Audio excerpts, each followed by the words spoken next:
In 1949, the Soviet Union accomplished a keen ambition, the detonation of its first atomic bomb, known as RDS-1.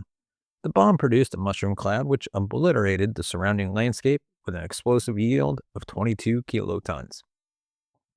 It released a cloud of radioactive particles into the air, contaminating the surrounding area and releasing radioactive particles, which triggered the attention of a nearby U.S. spy plane. Luckily, the bomb was tested in the arid steppes of Kazakhstan. Therefore, there was no human being around to be affected by this Soviet nuclear bomb. But no, of course there were. And today we'll be unraveling the details of this particular project and exploring just what the ramifications of it were for the people living around the test site of Semipalatinsk in the northeastern Kazakh USSR, both then and even today. So let's jump in. Given the destructive power of the U.S.'s Fat Man bomb, which leveled the stubborn Japanese resistance in the late stages of World War II, the world quickly took notice of the weapon. Perhaps most interested were Joseph Stalin and the Soviet Union, who decided to throw everything they had into developing a nuclear bomb of their own.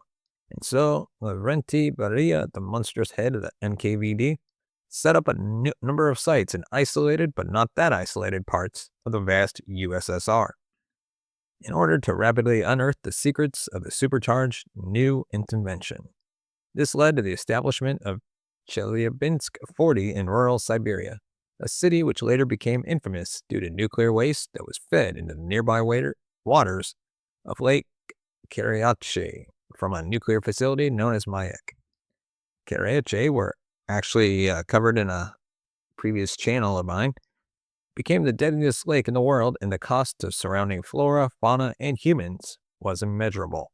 Not least because to spend anything more than a few moments near the lake today would result in an irreversible dose of death. Aside from this, the Soviet nuclear project came with a significant number of accidents and disasters. Most famous was Chernobyl in 1986, which could have, and in some places did have, irreversible consequences for millions of people. Kishkin was another earlier example covered up by the Soviet authorities for years.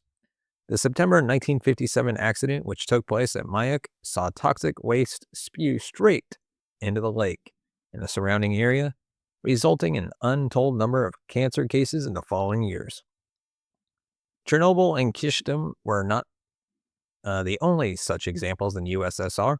In fact, astonishingly, 2 more deadly accidents occurred at Mayak alone around the same time, one just a few months before Kishkin in May 1957, and another about 6 months after, in February 1958.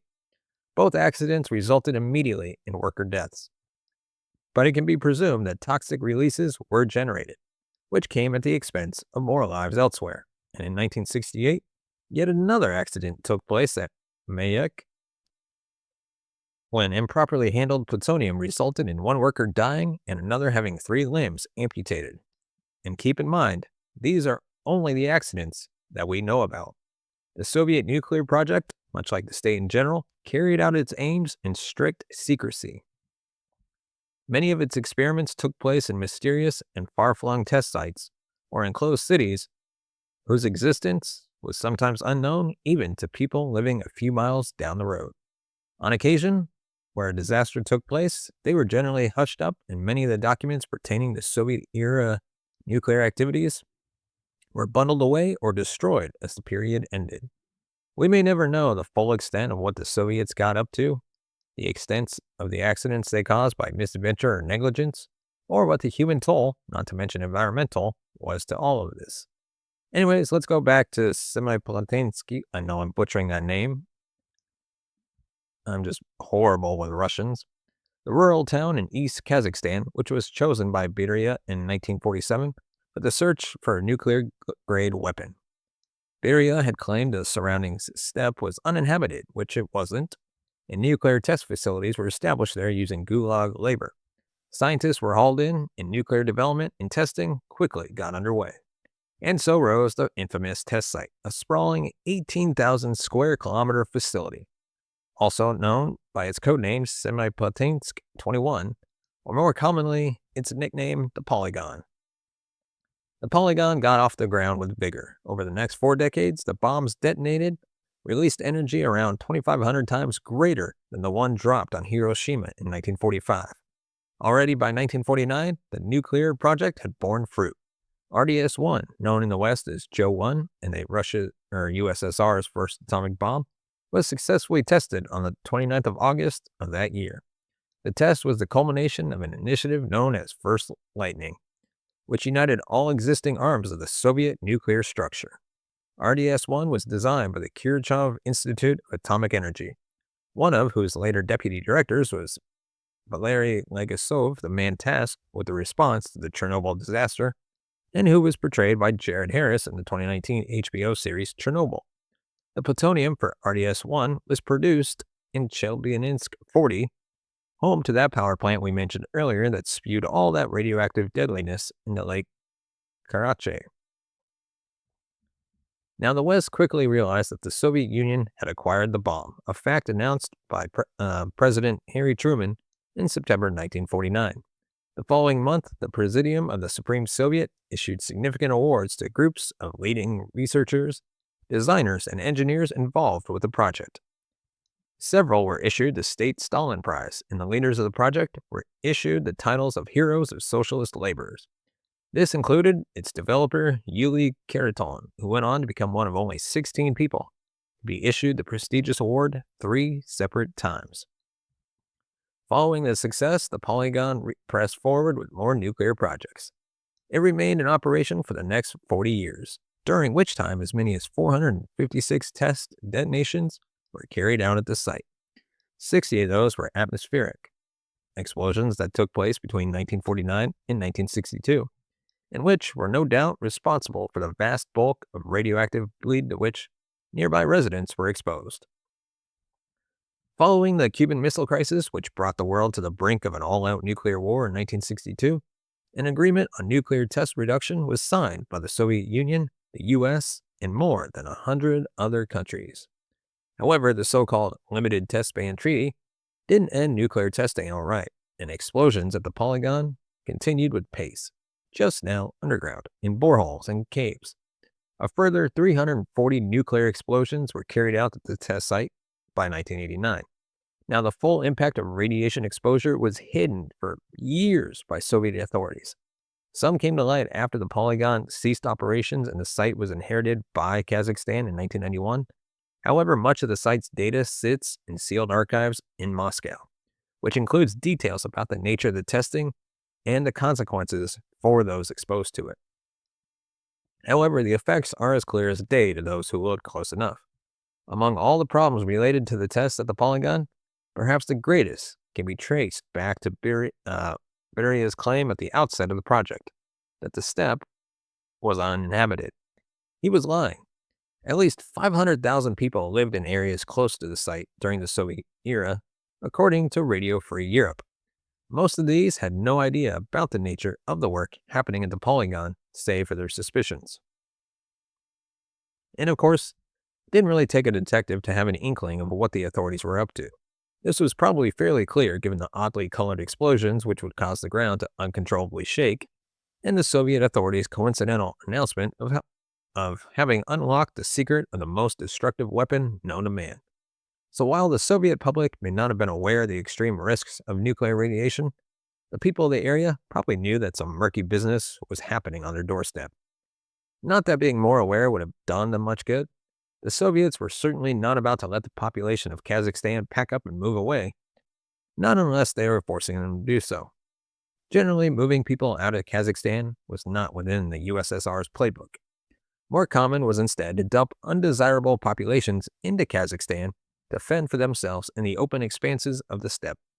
This included large populations of Germans, Chechens, Ingush, and Ukrainians, populations which remain significant in Kazakhstan to this day. Exile to Kazakhstan was even a punitive tactic used against highly ranked Soviet officials who had fallen out of favor.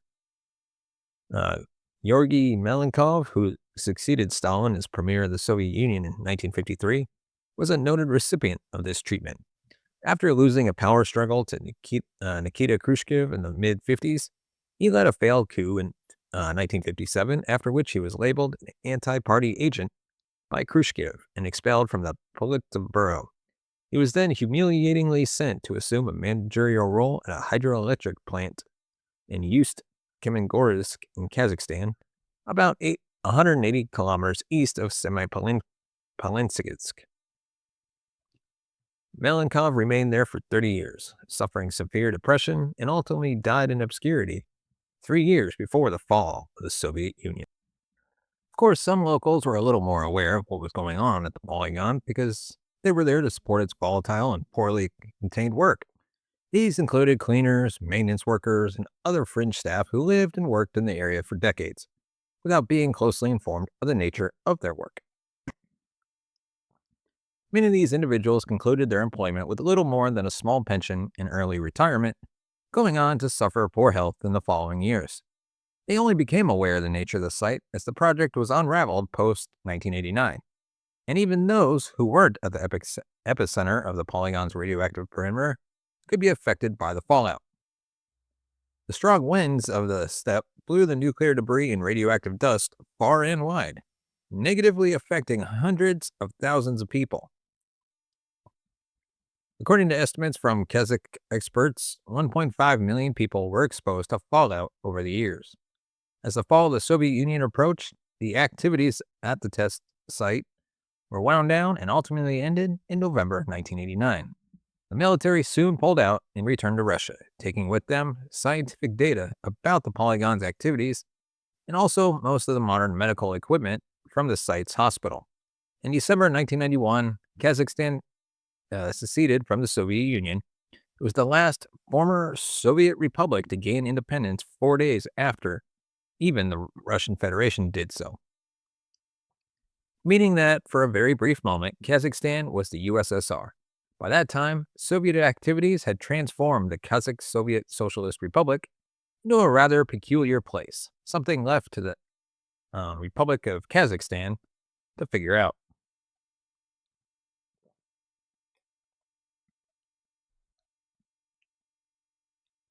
The country was now a patchwork of a wide variety of ethnicities. Kazakhs, Uzbeks, Ukrainians, Koreans, Poles, Turks, and about 4 million Russians. It was also now home to some of the most toxic places on the planet, not least the Polygon, which Kazakh leader Nursultan Nazarbayev permanently closed down as the Soviet Union folded in August 1991. Today, the site falls under the jurisdiction of the National Nuclear Center for the Republic of Kazakhstan, or an NCK. Unfortunately, the effects of the site lingered on and remain pronounced to this day. The number of miscarriages and stillbirths in the area surrounding the test site is much higher than in the rest of the country. Many children in the area have been described as being born with physical or neurological defects. In short, Kazakhstan inherited not just the decaying site, but also the task with dealing with its inglorious fallout. According to Alexei Kovalov, head of the Semi-Independent Social Center, more than 40% of the region's population suffers from various radiation-related illnesses. Many suffer from suspected chronic radiation syndrome, a collection of various medical complaints such as anemia, chronic fatigue, joint pain, and brittle bones disease. A large number of these cases were identified in a 2016 study at a regional town close to the site, a town which ironically retains the name Kurchatov to this day. Rates of cancer in the area are also very high, with the Independent noting that the cancer ward treats up to 40,000 people every year, and the risk of exposure to the smoldering nuclear site remains very present. As pointed out by Foreign Policy, while most of the underground tunnels in which testing took place are sealed off, the general area remains generally accessible. There is no perimeter fence around the site, possibly due to its 18,000 square kilometers of rather hefty size. Economic hardship in the area following the fall of the USSR resulted in the radioactive site being overrun by metal scavengers, even before nuclear threat reduction work was carried out.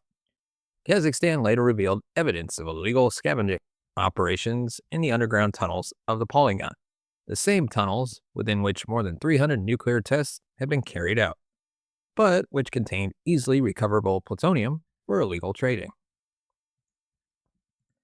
This illicit trade became an uncomfortable trend for Central Asian countries to have to contend with. By 2009, Kazakhstan and four neighboring states, excuse me, signed and ratified the Central Asian Nuclear Weapons Free Zone Treaty, or CANWFZ, to contain the issue. Although the wording of the treaty was seen as opaque, illicit trading remains an issue to this day. Meanwhile, locals regularly swim and fish in the test site's lakes, which include Lake Chagin, located on the Polygon's perimeter. Chagin was the site of one of the Soviet Union's largest underground tests in 1965, and much of the generated waste was absorbed directly by the water of the lake. It has since been referred to as Atomic Lake, and its water has been found to contain 100 times more radionuclides than standard drinking water. In addition, local livestock are also allowed to roam and graze on the ruined terrain of plains in and around the test site. There are no checkpoints or signs warning that the surrounding territory remains radioactive, and while this test site was ultimately closed to visitors, this was only in 2019, and it is suspected that this was only because Russia wrestled back some control over the area from Kazakhstan. Now, the legacy of the test site remains a lingering headache for Kazakhstan to try and contain, something which it has to some degree done, but only with significant outside help. In 2012, a joint initiative between the US, Kazakhstan, and Russia helped secure the site. The US provided funds and project management. Russia, begrudgingly, and probably after some incentive was provided by the US, provided scientific and historic information. The project, which lasted 17 years and cost $150 million, offered a measure of sanitary security perimeters to the most exposed parts of the site. However, many analysts have stated that the Polygon will continue to require close oversight over the years to come. Separately, Kazakhstan has had to try and deal with the health defects suffered by the population. The government has officially recognized more than 1 million people as being negatively affected by the test, entitling them to social benefits such as financial aid, higher pensions, and free or subsidized health care. But local residents say those benefits are provided only to people who have obtained a certificate proving their status as a radiation victim, something attained only through meticulous paperwork supporting an applicant's residency in the affected provinces between 1949 and 1990. It is thought that as many as half of the affected population have no such paperwork, and therefore no entitlement to such benefits, which are relatively meager in any case. The financial support package is thought to equal about $40 per person per year. According to Kovalov, about 63% of aid beneficiaries don't receive paid leave. More than 90% don't have access to subsidized health care.